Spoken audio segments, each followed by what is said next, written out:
Welcome back to the 10-second runoff powered by Culture Media with your host, Joe Mitchell, producer Magic Mikey Shiaza. Got Brogan Bourgeois in here today. Hey, look, we're brought to you by 7-3 Distillery and Bywater Bourbon. Love it. We're all drinking it. We're here in Baton Rouge, Louisiana. Brogan coming to you from Houston. Is that right? Houston, Texas. Houston, Texas, H-Town. We're drinking Bywater Bourbon. Let us know where you're watching from and what you're drinking. We have a fun show for you today. We got... What do we have, Mikey? Mikey put together a document, college football season awards, sent it to us separately. I don't know Brogan's answers. He doesn't know mine. We're going to get an opportunity to debate here a little bit. That'll be fun. Absolutely. I'm hoping we have quite different answers just to make it more fun. Well, Mikey, let's get into this.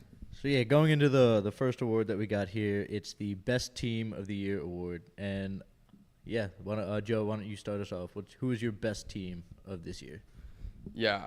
Ooh. Okay, so this is interesting because I think if you're going wire to wire, if you're considering improvement week over week, I think Alabama is the best team right now. I think they have the strongest resume. I know they lost the head-to-head to Texas, but whenever you look at what they did over the course of the season, getting better week over week, beating LSU, beating Ole Miss, beating A&M, and then ultimately beating Georgia in the SEC championship game, I think that is enough to be considered the best team if you're doing a power rating system, not a ranking system.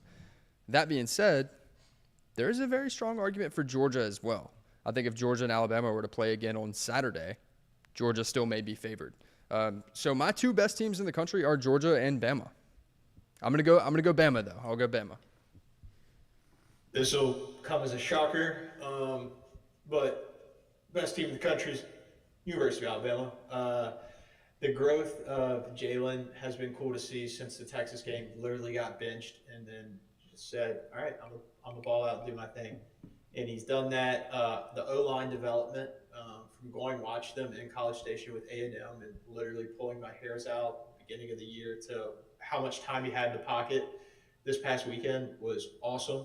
The running back tandem that's come together has been great. The wide receiver room that these guys have been kind of commissioned to fill after, Jerry Jeudy, Devontae Smith, Waddle, Ruggs. I think they haven't put up any of those numbers, but they haven't had to because they're kind of relying on each other.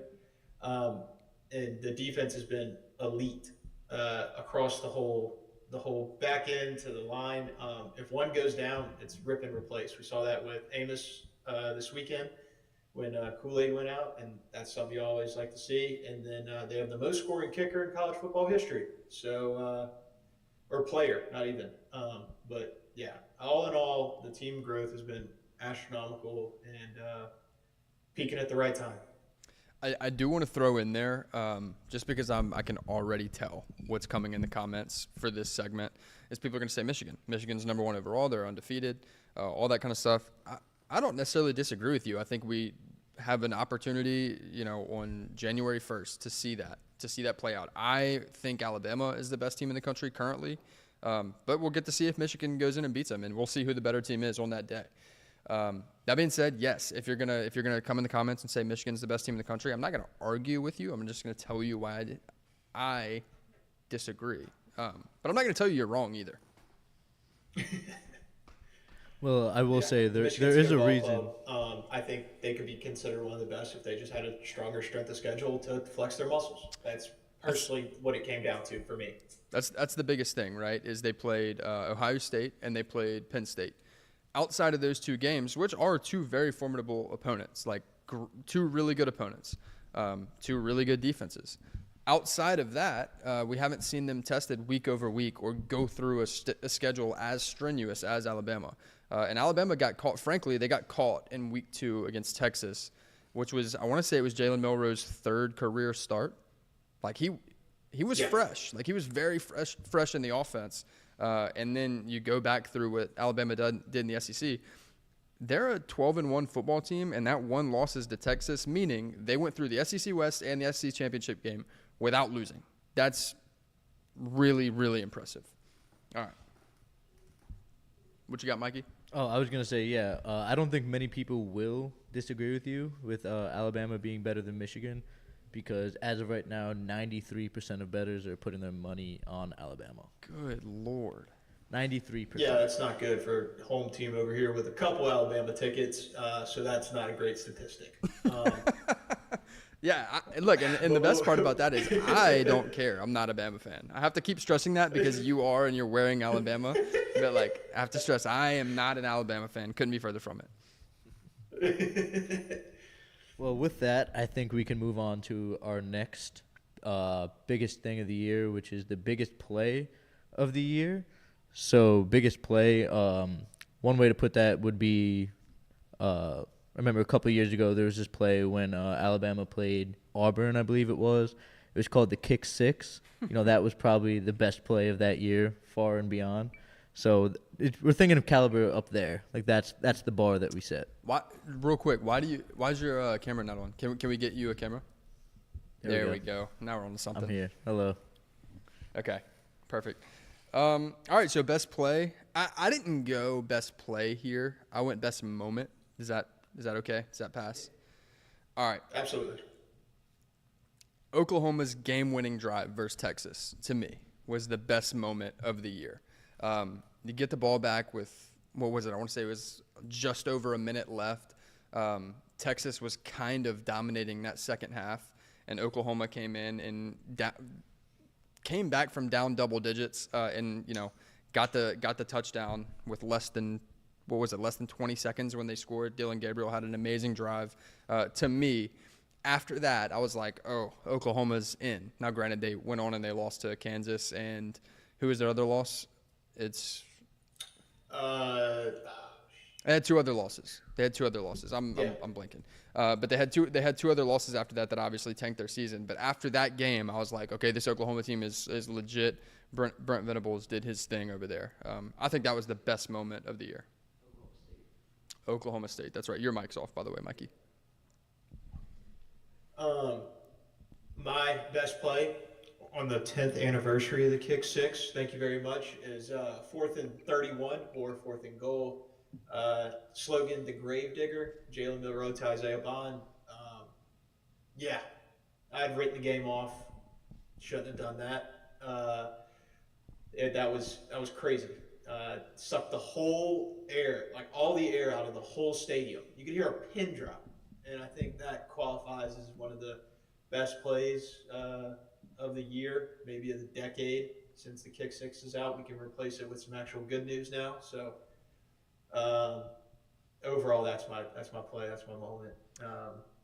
Of course, subjectively, I had to say that, but I think objectively, I think the entire country can kind of get behind that as well.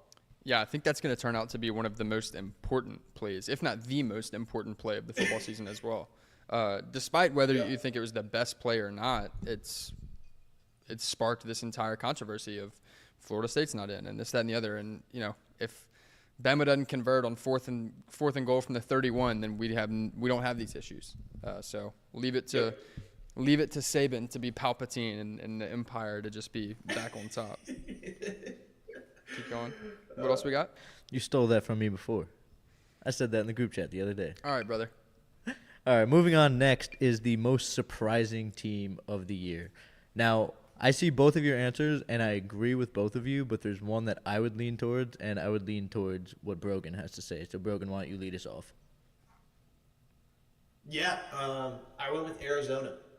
They're 8-3, I believe.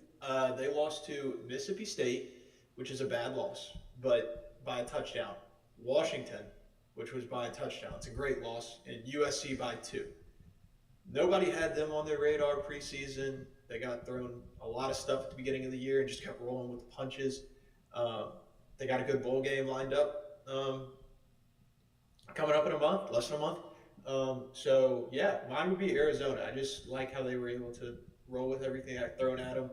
2 games, one they should have won and the other one they were expected to lose. So losing to Washington by a touchdown, that's pretty good. I mean, it's the number 2 team in the country right now. And USC by 2, that should have went to triple overtime. That might have been the worst 2-point conversion play call I've seen all year by their coaching staff. They just got out-coached in OT. But I think they were a very surprising, very good team. I'm looking forward to next year watching them play some ball. Yeah.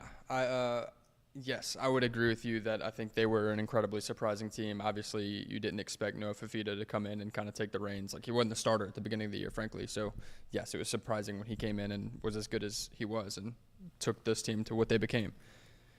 But I don't have Arizona as my most surprising team. I'm going to go Missouri here. Like that. Yeah, they ended up 10-2 on the year, with losses to LSU and Georgia. Only 2 losses the entire year for them. I do think I expected them to be top half of the country.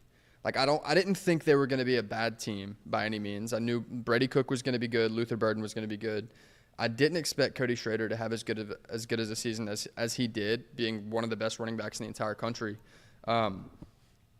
So I did expect them to be a good team. I didn't expect them to be as good as they were and make it through the SEC as well as they did. Look, if they don't get LSU out of the SEC West, right, there's probably 3 teams they could have avoided and gotten through the regular season 11-1. That would have been Alabama, LSU, and Ole Miss probably.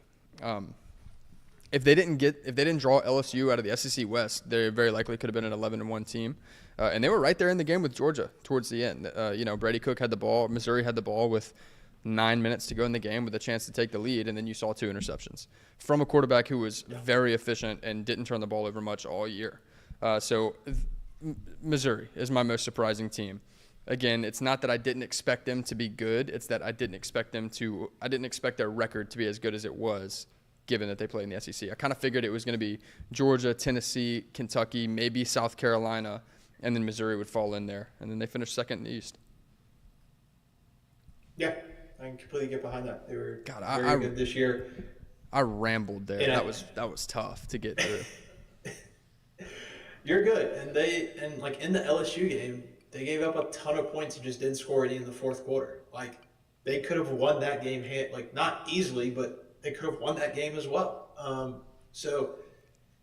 They're a couple plays away from having to play Bama. And, of course, all speculation and all that kind of stuff. That's what we do. But they were a dang good ball club this year. Looking forward to see how they hold their own in the East with the additions as well. Yeah, and you look back and they were 10-2. But if you really look at those losses and don't just say LSU, that was okay. LSU was pretty good. But if you just look at those 2 losses and you say, okay, LSU was LSU, they had 3 losses, but they also had the number 1 total offense in the entire country and number 1 scoring offense and likely the Heisman winner, potentially the Blitnikoff winner. That's not a horrible loss considering that they won it on offense and not defense. Georgia, again, 10-point loss that game. It's Georgia. So you're talking about the best offense in the entire country is one of your losses, and then your other loss is a team that, what's today, Wednesday? So 5 days ago was 27 straight. 5 days ago was the number 1 team in the country. So yeah. All right. So moving on to the other side of that, the next is the most disappointing team. So who do you guys have for that? Joe, why don't you lead us off? I got Clemson. Here as the most disappointing team. Do you also have Clemson? I do not. I got 2, and that's not one of them, but I agree. Yeah. I agree. Yeah. Look, Dabo Swinney, he got really, really comfortable winning 10 games over at Clemson. They've done it for the last 13 years in a row, and had a rough year. Lost to Duke, lost to Florida State, lost way more games than they should have. Lost to NC State. What did they finish, Mikey? They finished 8-4 or 7-5. I think what happened is you just had a lot of guys kind of lose buy-in. I think he lost the team a little bit. And until Dabo Swinney gets comfortable enough, and not comfortable enough, but until he adapts with the times and starts to evolve into taking players out of the portal, which is what the rest of the country's doing, he's gonna get left behind. Because yes, it's a good thing to build players and grow players through your program, but you have to be able to add depth as well. And truly, that's what the portal's for. And if you look at the Heisman, the 3 quarterbacks who are going to, obviously there's 4 people going to New York, but the 3 quarterbacks going to New York are Jaden Daniels, Michael Penix Jr., Bo Nix, all transfers. Like, you have to be able to go get transfers. And Caleb last year. Joe Burrow a couple years ago. Yeah. And so that's the point, is like, experienced guys with 4 or 5 years of football, been in 2 different programs. And honestly, the biggest thing is a guy who wasn't able to get to a point where he could start at a certain program, but he grew and watched other quarterbacks play who were better than him. That's why he wasn't starting. So he learned under other guys, and then now is grad transfer. Like, that's the move. If you're a grad transfer, that's the move, because it's a guy who doesn't have to go to class and he can just study football. And that's what you saw with That's what you saw with Joe Burrow back in 2019. You saw it with Jaden Daniels this year. You saw it with Bo Nix. He had his best year he's had as a college quarterback. Grad transfers are the move, man. And if you can't go get guys out of the portal, you're going to get left behind. Yeah, I'm pretty sure I saw something. There are over 1,100 players in the portal right now. Now, not all of them are 5-star, 4-star, of course, but if Dabo doesn't take a stab at that, he's going to fall off. Like, we saw it this year. There's 1,100 kids willing to go play football somewhere else. You've got to put your name in the hat for some of them. Yeah. Now, my most disappointing team coming in as my most is TCU. You play for a national championship, and the next year you go 5-7. You're not playing in a bowl game, not even the Bahama Bowl, the AutoZone Bowl, nothing. That is, like, I get it. Max Duggan was the heart and soul of that team, but you still can't fall by the wayside that much. And then my second most was South Carolina. They won 5 games. However, one of them was Furman, and the other one was Jacksonville State. So that's I think they're 2 non-FBS schools. And then your other ones are Vandy, Mississippi State, and Kentucky. So I count that as one good win, being Kentucky. The other 4 you're supposed to win, and you're supposed to pick up 1 or 2 others in the SEC, whether that be Tennessee or Florida or something like that. But those 2 for me, 2 5-7 teams. But TCU, that's abysmal after playing for a national championship. Yeah. Yeah, I'm with you. All right. Next, after most disappointing team, we have the most improved team of the year. What do you guys got? All right, so just framing of this question. Most improved from week 1 to now, or most improved from last year to this year? I was viewing it as last year to this year. Oklahoma. To me, Oklahoma is the most improved team in the country year over year. They went 6-6 last year. It was Brent Venables' first year there. They had Dylan Gabriel at the quarterback. He got injured about halfway through the season. This year they came back, got some really nice wins, beat Texas. That's Texas's only loss. Whooped up on several teams. They edged out UCF. Problem is they had that 2-game losing skid to Kansas and Oklahoma State. That came after hanging 50 on Iowa State, beating Texas not on the road at Texas, but that game's played in Dallas. So not playing at home, the point is. So hung 50 on Iowa State, beat Texas, not at home, and then beat UCF. So that's kind of a 3 rough game stretch there, all conference games. And then they get Kansas, backup quarterback. Jason Bean stepped in and kind of dominated that game, frankly. And then Oklahoma State, Ollie Gordon. He was the difference maker in that game. So I'm not making excuses for them in those 2 games, but I do think year over year Oklahoma was the most improved team. I think what Brent Venables is doing with the Oklahoma defense, it's not all the way there, but the trajectory is really, really good. And I think what you saw at Oklahoma with Lincoln Riley was a team who was good enough to hang 40 or 50 on the Big 12 and then get to the playoff and not be able to really compete. They've been to the playoff 4 times, I want to say 4 or 5 times. They have no playoff wins. So I think what Brent Venables is doing is creating a program that not only can get there, but can get there and compete. And it's just going to take a little bit longer than what Lincoln Riley did. Yeah, and it'll be hard going forward now that they're in the SEC. Let's just be honest. So it'll be interesting to see how he navigates those waters. Yeah, I mean, I'm with you, but he's going to be in the SEC. There's going to be no conferences. He's going to be in SEC. There's going to be no divisions, not conferences, obviously. But I think Oklahoma stacks up to an Ole Miss, even an LSU right now. I like that. That's a good comparison. I feel like those 2 are very on par for each other. And those are 2 teams that are in the top half of the SEC. Yeah. LSU was a win away That's very from fair. LSU was a win over Alabama away from playing in the SEC championship game. So like if that's the comparison, for Oklahoma, then they're not far out. No, they're not. I like that take. I can get behind that. I have two, and then what analyst said, which I always think is funny. The first one is just Colorado. I mean, 0 and whatever last year, couldn't buy a win to 1-4. Started hot, so then everybody's ceiling got a little bit higher and higher for them. But let's remember they had 0 wins last year. They came out 4 this year. That's always good. My second was Nebraska. They only won 2 more games than they did last year. However, they lost 4 games by a field goal and 1 by a touchdown. So, 2 of those go a different way. They're now a 7-win team, 6-win team, 7-win team. So, it's very marginal to look at it that way, but I think they're making the right steps. Their hire for coach this year was a huge help. Also, Kyle McCord, rumored to go visit Nebraska today, since he just entered the transfer portal. So they're kind of taking the right steps going forward. Now, this one I found hilarious. I looked up my opinion to make sure it made sense, of course, and they had the most improved team being A&M, which is hilarious to me. Apparently this is the most improved team, and you just fired your head coach for $70-something million. That's always good. And they're losing transfers and commits by the hour.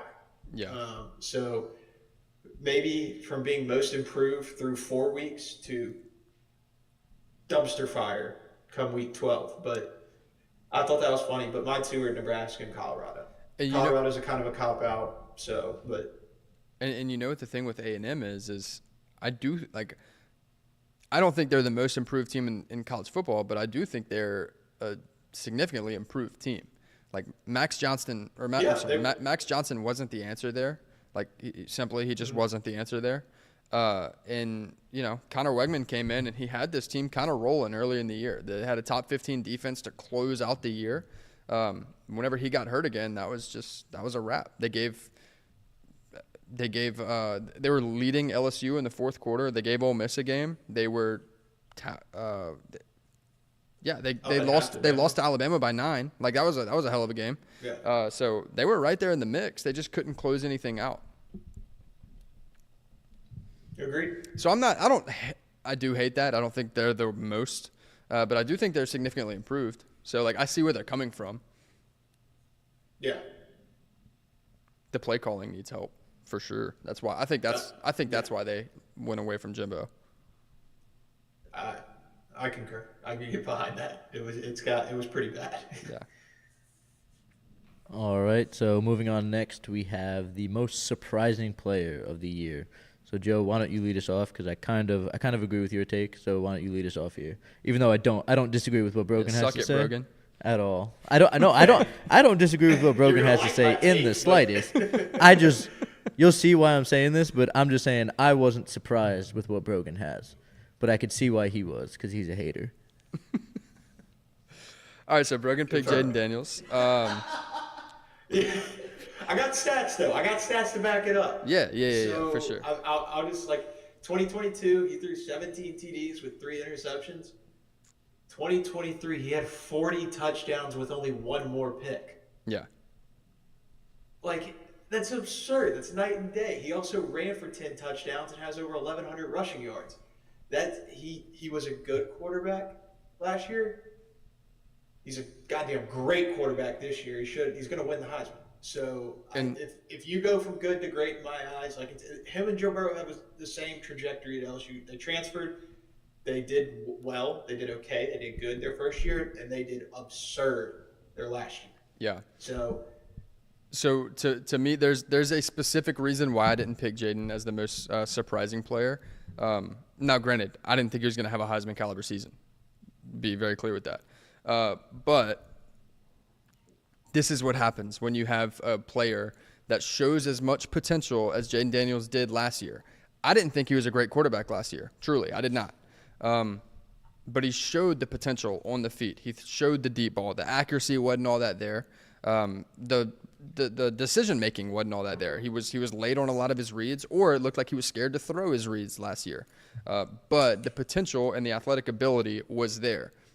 All of a sudden, he's a grad transfer this year. He's graduated. He's not having to go to class. He's spending all day studying football. So there was expected improvement, but no, I didn't expect him to be as good as he was. My most surprising player was Noah Fafita, considering it surprised Arizona that he was going to be on the field. He wasn't the starter going into the year. Redshirt freshman, came in, took USC to the wire, really could have won that game if Arizona had a little better defense in that game. Now, granted, USC is USC. They have Caleb Williams at quarterback. They have dudes at receiver. So not saying they should have won that game. I'm just saying that was a hell of a game, and for it to be one of his first ones, everybody was like, who the hell is this dude? And then he just carried it on throughout the year. Whooped up on Washington State. Had a hell of a game against Oregon State. So that's the guy that didn't even know his name coming into the year, and now I'm like, this is the guy. Like, if he entered the portal, everybody would be like, let's see what he's up to. For about 3 episodes, I remember we didn't even know his name. Team, so I can get behind him being your most surprising player. For about 3 episodes, we didn't even know his name, so we just kept calling him the red shirt from Arizona. And it took about 3 episodes before we finally realized, hey, we should probably start putting a little bit of respect on this guy's name. I think it was 2 episodes, and it was either way. But also we did 2 shows a week, so it was like 1 week where we were like, "What is this guy's name?" It might have been a little bit longer than that. Also, someone go check the tapes. I'll go check the tapes. Fafita's hard to say. Let's be honest. I still don't know if I'm saying it right, but I'm gonna at least try. I'll look it up. I ain't gonna correct you. That's for damn sure. Yeah. I'll look up the pronunciation of that while you guys discuss this next one. Joe did not leave an answer for this one. It's the most disappointing player, or we'll go off of what Brogan said, the most disappointing unit, if you can think of one that's not agreeing with his. Okay, I can get behind this. Yeah, so I guess I'll go first. I'm in no position to call out one player and say they did not do good enough. I'm here talking about them in all their glory, so that's why I didn't I'm not answer. going to throw stones. I'm not going to throw stones in a glass house. That's just not what's going to happen.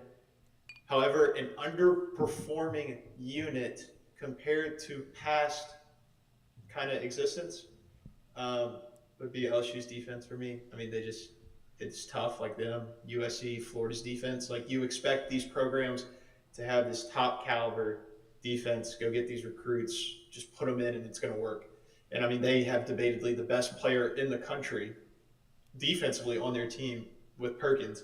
And it's just like being DBU, having Tyrann Mathieu in the past, like the expectations for that unit, and like Florida and USC as well, and just not meeting them puts them under fire. And that's not fair. That's not fair to the kids. They have their own lives and ball playing, whatever going on. So I'm just going to reiterate, I'm not going to do that and put them down. But historically, those 3 have not performed to what their expectations have been in the past. So I'm going to leave it at that. They're all way better, way more athletic, potentially to just be in the NFL, which I will never smell outside of a ticket. So I'm with you entirely. I was not going to pick any individual player and look at them as disappointing, because I think that's obnoxious. Anybody who is trying to make a living, or even if it's just a hobby, talking about the sport is in no place to crap on individual players. That's ridiculous. That being said, I literally have LSU and USC's defense. So I'm with you 100% on your entire take there. LSU does not get to put, for the past 2 seasons in a row, put together as bad of, or put a product as bad on the field that they have as their defense, while also simultaneously calling themselves DBU and having this historically great list of players in the NFL from that defense. Simply, it's not to the standard of what they're trying to do. And the same can be said with USC. Look, I think USC is in a little different scenario because they've had themselves in the Pac-12 championship last year after coming off a 2-win season. So that's a little bit different of a scenario. They don't have at least in recent history, they don't have those great defenses to fall back on and show such a stark drop-off. But for as good as their offense is, I mean, both of these teams that we're talking about have championship caliber offenses and can't sniff the playoffs or their conference championship because the defense lets them down over and over. So I think the two units that I would be most disappointed in are those two defenses, but you'll never catch me talking negatively of any individual player. Yeah. No, but that's the only way you can come at this question respectfully as a person that likes talking ball is just pull up historic and what they're known for. Yeah. And it just wasn't met this year. Now, next year could be a whole different story. Hoping that for all 2-3 ball clubs. Yeah, 100%. All right. That brings us to the next one, which is going to be the worst coaching decision of the year. This one's got to be unanimous, right? Like, me and you got to be on the same page here. Go ahead. Miami and Georgia Tech. Yeah, that one's pretty bad. You kneel the ball. That one's pretty bad. You kneel the ball. You don't kneel the ball and you lose the game. And then you blame the players first. Now, I won't go at a player, but I go at a coach. I mean, that was his fault. And then going at the players that they should have been able to audible and kneel. If you put a play call out there, you expect them to listen to you and run the play. So I don't think he handled the whole situation well after, and it was obviously the wrong call. So I think that's my blatant worst coaching decision of the year. Yeah, you can't. I'm not going to argue with you about on the field. I was going to go a different route with this. Dabo Swinney's decision to throw Cade Klubnik under the bus after the loss to Miami. To me, that is the worst decision of any coach in the country this year. That was crazy because what he said. So just to go back, Cade Klubnik pulled it. It was fourth and goal, trying to give themselves a chance to tie it up in overtime. Yeah. Dabo Swinney said it was a draw play. Should have handed it off. Cade Klubnik pulled it, got tackled before he could hit the corner. All right, fine. Dabo specifically said that was a run play. He doesn't know why Cade pulled it. Well, I'll tell you why Cade pulled it. Because as your quarterback, I do not believe you if you're going to look me in the face and tell me that your quarterback of your football team, who you trust, you don't give him the ability to audible at the line or go with what he sees because the coach doesn't see everything that the quarterback does. And if that's your guy, and you've had guys that you've trained up with the same quarterback coach, with not the same offensive coordinator, obviously Garrett Riley, but through your program, guys like Deshaun Watson, guys like Trevor Lawrence, like those types of guys that you've given all of that to, what happened? Are you saying Cade Klubnik just simply did you not train him as well? Because that's between the ears things. So if you're telling me you've never told Cade Klubnik, hey, when you get to the line, if you see something different, go with this. You see what I'm getting at? To me, if I'm Cade Klubnik, Cade Klubnik, and I know that I have a coach who's had all these guys, and I'm confident in my coach's coaching, right? Then I know that if I go to the line and he has a play called and it's 4th and goal, and he's told me, if you see this at the line, you are free to change it. Like, go with the right move. And he changed it at the line. He if it wasn't a read play, it wasn't a read play, and he changed it, obviously. And then I think he did go with the right move if it was a read play. But the point is, the quarterback should have the opportunity to change something if it's wrong, if it's the wrong call. Regardless, I hate the idea that any coach would throw any individual player under the bus. Hate it. Hate that. Yeah, and if you're a quarterback for a team like Clemson, of these upper echelons of the pass, when you're named starting quarterback, you're given the keys to the city. Mm-hmm. So with that, keep your city clean, keep it good. And he made a change. And I like that the common denominator between both of our picks is coaching going after players. Can't do that. They're kids. Yeah. Their families have given them to you, the coach, to grow to be good young men and play football and do what they love. And if you throw them under the bus, then there goes all your loyalty and love that was promised to you and told when they were coming to play for your ball club. Yeah. All right. So next thing we have up on the list is the worst blown call by a referee this year. There's a lot. There's a lot to choose from here, so I'm curious to see what you guys think. Bregan? Yeah, I feel like we could do this this segment every week of every game. It's a very scrutinized spot as officiating, so I would never want to do it. But if it's your job, I hope you do it well. But my worst one of the entire year was that Iowa game. That wasn't a fair catch. I've never seen Twitter implode quicker over some outside of Florida State this weekend. Yeah. Than them losing that game because they called the punt back. Yeah, that's crazy. Over something where you could tell he's yelling poison Peter, just stay away, and then he makes a play. That I feel like the 90-degree or whatever it is to keep your hand down or below, it didn't constitute as a fair catch in my eyes. And I think the entirety of America can agree with you. Yeah, I'm with you. With you entirely. I thought that was ridiculous. My worst blown call by a ref was actually not a call at all. I think that probably if we're taking the route of player safety and player health, the play that injured Jaden Daniels versus Alabama, Dallas Turner got to the quarterback. That's fine. I don't think it was clean. And also let me be no, it's all good. It's all good. Let me be very clear. I don't think it was roughing the passer. I do think it was targeting. I think by all of the things that constitute targeting, right? He launched. He led with the crown of his helmet. He made forcible contact to the head or neck area. To me, that's textbook targeting, and it allowed Alabama to keep their best player, and it made LSU lose, or their best player defensively, and it made LSU lose their best player offensively. I don't think it would have changed the course of the game. I don't think LSU would have won. They were already down 14 at that point. But if we're going to say that targeting is specifically for player health and the safety of the players, you missed that one bad. And again, I don't think it was intentionally dirty. I don't think it was roughing the passer, but that was targeting. Yeah, couple things. Against for funny, so I'll go in that order. I'll go four first. I mean, his helmet was like on his, like the chin strap was like on his nose. That's kind of hard to do without destroying somebody. Against your point, a play or two later, Brian Kelly ran him back onto the field.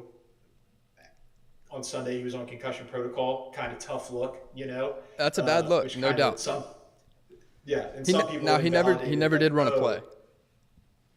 Yeah, but they stumbled him out there, and that's not fun to see. And then when you said no call, as a unfortunate Saints fan this year, when you said no call, I always thought you were going to say the NFC Championship against the Rams. So,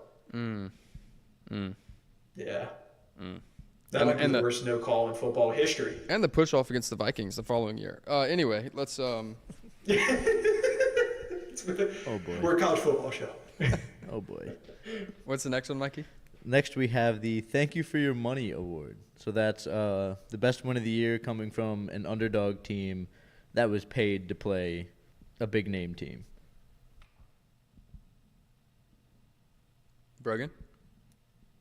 Gotta go Auburn, New Mexico State. Considering the next week Bama won barely, literally one of the last plays of the game, that was such a look-ahead spot for Auburn, and everybody and their mother knew that after the Alabama game. But New Mexico State going down there, grabbing $2 million and winning by 21, like that's hilarious. It's up there with the App State Michigan game. It's up there with the Marshall Notre Dame game from last year. Yeah, but that one's mine. I know there were a couple more this year, but personally that one felt a little bit better. Yeah, that one was also a beatdown. So I'm not gonna disagree with you there. For me, it's gonna go ahead and be the first week of the season. Texas State and TJ Finley went into McLean Stadium and hung 42 on Baylor and won. That was I forgot about that. Yeah, Baylor was honestly coming into the season. Let me be very clear. I had Washington in the playoff before week 1. Don't come at me. But I had Baylor. You have said that. You had them win in the Pac-12. Like I'll give you that. That's one thing Joe did have, everybody. But I had Baylor as going to be one of my most improved teams coming into this season, and they were not that. They got whooped up by Texas State. Now, granted, that was a look-ahead spot. Even though it was week 1, they knew they had Utah coming to town week 2, and they actually played much better in that game. They never really got better. They weren't great this year by any means.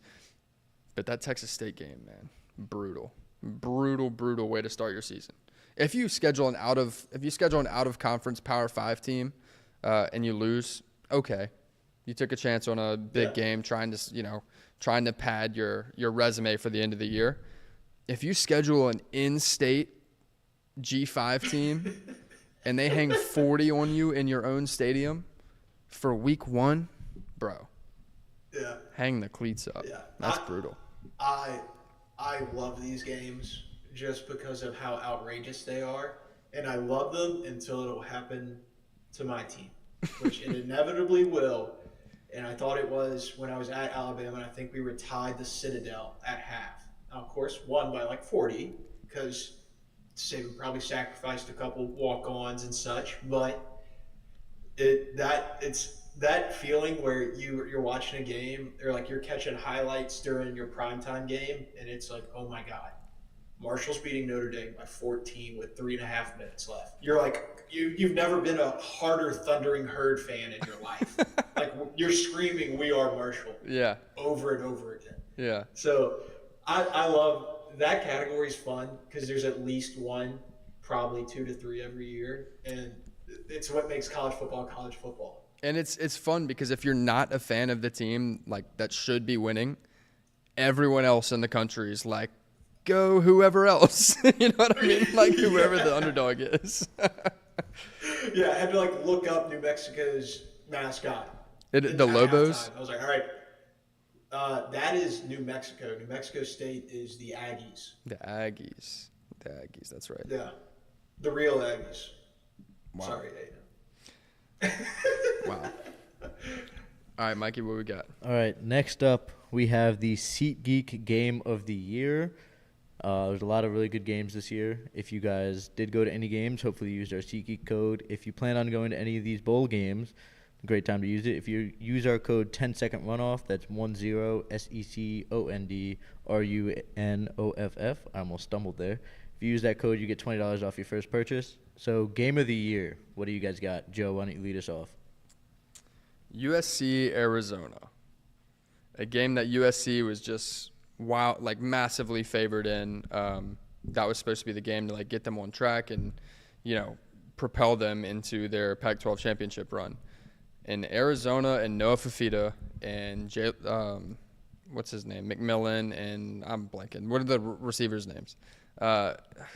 Oh, my God. I hate when I do this. Whenever I'm in the middle of a conversation and can't think about the names. But McMillan and Fafita, everybody stepped up and balled out. The game went to triple overtime. I stayed up till 2 a.m. Central Time watching the ending of that game. That was my most fun game to watch. Honorable mention, Colorado and Colorado State. I stayed up real late watching that one, too. That one was fun. Something about Pac-12 after dark. It's good. Like literally, it was like the greatest thing ever. You're like, there's no more college football to watch. Then you have a kickoff at 9:45. You're like, cool. I'm not going to bed till 3. Yeah. Perfect. And there's going to be 85 points scored. And 93 penalties. That was the beauty of the conference, and I'm going to miss that. Yeah. Mine, of course, it's a subjective pick, but I'm pretty sure it was the most watched game of the year as well. The SEC championship. I mean, it's a cop-out. Sorry, but it's just that had a lot riding on it looking back now. But that was a 30-win streak team, going against the last team to beat them, being the Crimson Tide. And it was an everything-to-lose game for both of them. So it was that was fun to watch. Caught every down, of course, but I don't know. It's the rivalry that has come out of the SEC championship the last 10 years. So that was my game of the year. I think no matter what the result would have been for me, I think it still would have been the game of the year. But that was just phenomenal. And I'd also thinking back, Colorado versus TCU, which I think that's week 1. Like they were a 20-something point dog, and Dion was like, "All right, like this is what I've built." It's a 4-win team now, but his son's balled out, which was awesome to see, and the whole country. I mean, you logged on to Twitter, Instagram, ESPN, anything for a month was Deion Sanders Colorado content.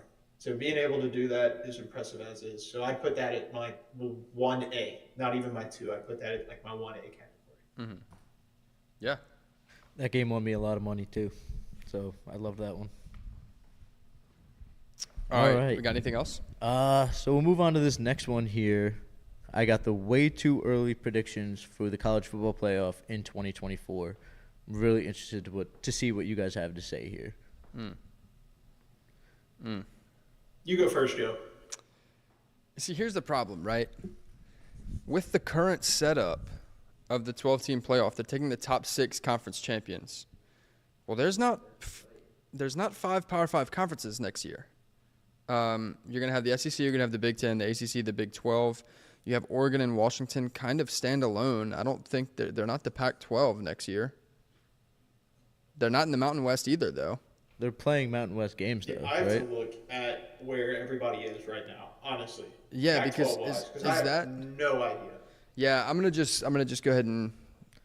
All right, well, then put it this way: imagine that there was another year of the 14 playoff. What would your top 4 be? Imagine it's the same for next year. Like it's the same format next year. What would your teams be then? Okay, if it was the same format, so let's just say the 4 teams that get a bye. Who are your 4 teams that get a bye next year? Yeah. I'm gonna go. Say it. You want me to say Alabama so bad? I know you do. Say it. Yeah, man. I don't know. I think honestly, I do think Florida State gets one next year. I think looking at their schedule, Without Jordan Travis? I do. Look, you said it before. I think the coach, I think he's just so solid. I think that program's not taking any steps back. I think they went and got, who are they getting? DJ Uyunglele out of the portal. I think they'll be just fine. Yeah, I saw it. Yeah. I think they'll be just fine. I wouldn't be shocked if Florida State gets a bye as the 4 seed, maybe the 3 seed next year. I'm really, really interested to see what it's like with Oregon and Washington playing in the same conference as Michigan and Ohio State. I think one of those 4 gets a bye. Texas and Oklahoma are going to both be put through the ringer, but by proxy, so are the other SEC teams who have to play them.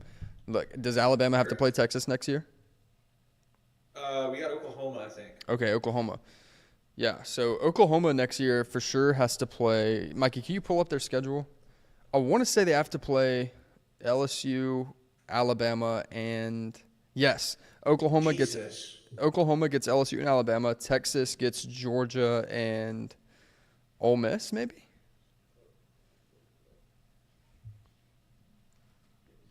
No, it's all good. Point is, I have no earthly idea what's going to happen next year. I do think there's going to be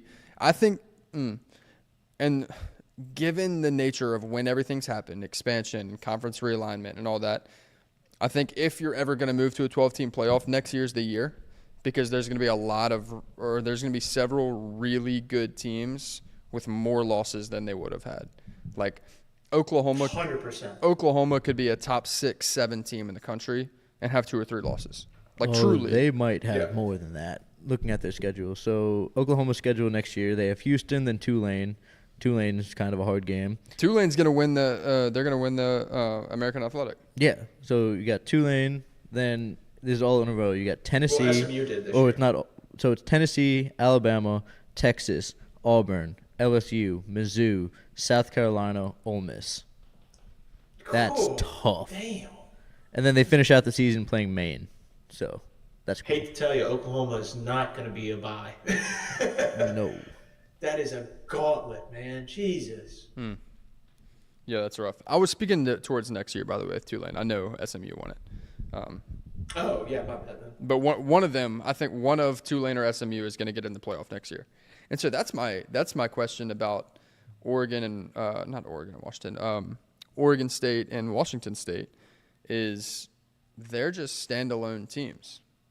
Are they in That's a what conference next year? Because if they're not in a conference and they're just playing Mountain West games, that gets really, really tricky.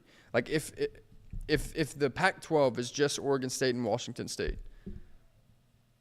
one of them's getting in the playoff, like that's garbage if that's the case. Yeah, I think they'll figure it out before. And kickoff. that's just me Is it- acknowledging my ignorance because I don't know what's happening with those two teams. I don't think anyone Yeah, does, if we're being honest. But at the same time, I know they said they have 2 years to complete the team to keep the Pac-12 alive, or to complete the conference. They need to add 8 teams to keep the conference alive. Does that mean they're still Pac-12 next year with those 2 teams? Like that doesn't make any sense.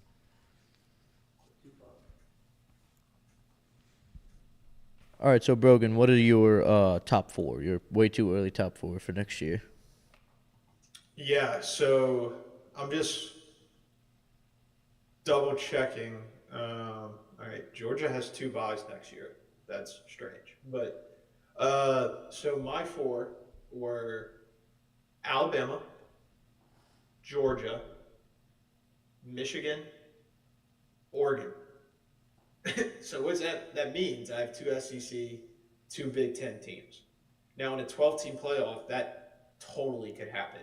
But I thought in the 4-team kind of mindset, and Alabama and Georgia play each other week 4. And going into that game, that'll be a 1 versus 3, 2 versus 4, 2 versus 3 situation, most likely, which means whoever loses that game has enough games in the rest of the season to kind of have the ability to crack back in to the top 4 before the conference championship. So they're my top 2. And then I have Michigan. I don't see them falling off. And then I really had to think about the 4 spot. And I saw something today that Dylan Gabriel is taking a visit to Oregon. So if that's the case, Oregon will not get worse at football. I think they will get better. I think Dylan Gabriel has more potential than Bo Nix. So I don't, even going to the Big Ten, like I don't see them having a problem with Penn State, maybe Ohio State, maybe Michigan. So I have, out of my 4, those are 2 state, like 2 of those teams, Alabama, Georgia, Michigan, Oregon, 2 of them will be in the top 2. I think I can confidently say that. And due to the fact that they'll have to play each other now and then maybe play each other in the conference championship again, kind of takes them out the talk. But I feel good about all 4 of those teams are going to make the playoff. Saying that, December 6, 2023. Yeah, I don't disagree. I think all 4 of those probably make it too. Yeah, that's not a egregious take by my part either. Like that, it's like no shit, Rogan. Like those are 4 powerhouses. But I think yeah, all right. So that's I never gave my 4. Go ahead. So I'm gonna go Florida State. I'm gonna go. God, this is really difficult. I'm gonna go Florida State. I'm gonna go Michigan. I'm gonna go Georgia, because they've shown the ability to just plug and play, and that system is amazing. And defensively, they're not taking any steps back. And then it's hard to not say Alabama and agree with you. But again, I think just everybody has such a gauntlet next year. So I'll go those 4. I'll go Alabama, Georgia, Michigan, Florida State, and next year's top 4 going into the playoff. That being said, very, very interested in a team that you are probably not going to agree with. And I don't want to say this and just like have people be like, he is just trying to get clicks or whatever. I think UCLA is a very interesting team next year. And look at what they did this year. They lost some games, but they were way better on the ground than we expected them to be. And they had a really, really solid run defense. If that run defense transfers to the Big Ten, that's the biggest thing to stop. right? Like the powerhouse over there is Michigan. They have a dominant run game. Okay, well, a solid run defense being plugged into that conference is very interesting. With a team that had as good of a run game as they did this year in UCLA, okay, you can just kind of, at a much smaller version, try and mimic the game of Michigan. And by the way, Chip Kelly's your head coach. Like, he's a great quarterback mind. Dante Moore is a phenomenal coach. Yeah, and I know Dante Moore is transferring out, but you have guys like that are willing to go play for Chip Kelly. That's a scary program over the next 4 or 5 seasons. I'm not saying they're going to make the playoff next year. I'm certainly not saying they're going to be a top 4 team. But of the 4 teams that are entering the Big Ten, UCLA is one that I think is slipping under the radar. I think everybody's like, okay, USC's got a solid offense, and Lincoln Riley's going to get them right eventually. Just got rid of Alex Grinch. Oregon and Washington played in the Pac-12 championship this year. I don't think people are giving UCLA the love they deserve heading into that conference. I'm interested to see what they do over the next several seasons. Yeah, I like that. And the way to just approach this question or situation is like, you go, all right, SEC champ, ACC champ, Pac-12 champ, Big 12 champ. Well, the Big 12 champ more than likely next year would have been Texas or Oklahoma again. So there goes the Big 12 and the top 4. And then the Pac-12 doesn't exist. So all these teams are now playing much harder opponents, which is going to mean that their schedule, their record will be worse, or the teams that they're playing record will be worse. So, and they're the teams they're playing being like Alabama, Georgia. So like that, they all counterfeit each other now. So it's nuts knowing that like we have no field, because they have the ability to kill each other off and be 2 to 3 lost teams making this playoff. Yeah. In the chat, Cole said Chip Kelly and their quarterback is leaving. Yeah, Dante Moore's out. Chip Kelly's not leaving. Chip Kelly said publicly he's there at least one more season. And I don't know why he wouldn't be there longer unless he's trying to take another NFL job. I think since they're moving back to since they're moving to the Big Ten, if they can find decent success next year, obviously short of the idea that he could get a job at one of the best, short of the idea that he could get a job at a Texas A&M, just got taken.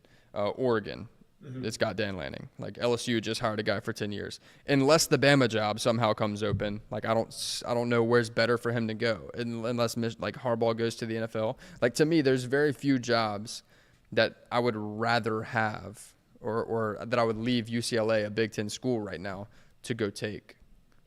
So I don't know. I don't know what happens. But I know he's there for at least another year. Yeah. Mikey, what else you got for us? Sorry, go ahead. No, it's just like I'm reading Cole's comment as well. The redrawing the conferences and the 12-team playoff.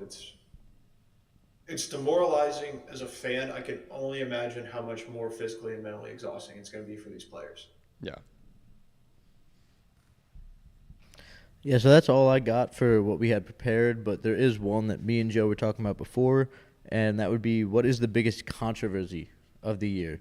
I had one that I'm sure is going to come up. I was saying Florida State, but Joe went a different route with it. So, Joe, what did you have for this one? What did you say? You just said I had Florida State. You had I forget, it was like a coaching decision or something. You were talking about it before. Yeah. You didn't write it down. Connor Stallions? Yes. Oh, that's what I was going to say. Yeah. I got it backwards. I was going to say Connor Stallions. Yeah. That was obviously a big controversy, and camera's not on me. I'm just going to let you keep going now. All right, brother. Leave me alone. It's been a long day. Yeah, that was obviously crazy, the whole Michigan ordeal. I think you can parlay that into the Florida State thing. Like, there's lots of – you could absolutely parlay that in. Florida State got left out, and immediately it was, immediately the conversation was, how did Bama get in with a head-to-head loss over Texas? How did Texas get in? Because if you're going by that argument, you have to look at Texas's head-to-head loss, which was against Oklahoma, who lost to Kansas and Oklahoma State. Like, we can just go down that rabbit hole forever. To me, the biggest question is, how did Michigan get in while they're in the middle of a, cheating scandal? They literally are buying tickets for staffers to go watch games and cheat, literally. Harbaugh was involved in a recruiting scandal before the season where he said he was going to sit out the first 4 games of the year, ended up only sitting out 3. So he sat out 7 games this year because of like cheating scandals. So like why are we not talking about Michigan anymore in terms of the team that should have gotten left out? And also like the whole conversation about Florida State getting screwed. Yeah, they went undefeated. Of course they got screwed. I don't think it was the wrong decision, but yeah, of course they got screwed, and I feel for those players. Why are we not talking about Georgia getting screwed? They did everything they were supposed to do all year outside of the SEC championship game in a dogfight against probably the 2 best teams in the country. If not that, then 2 of the 3 best teams in the country.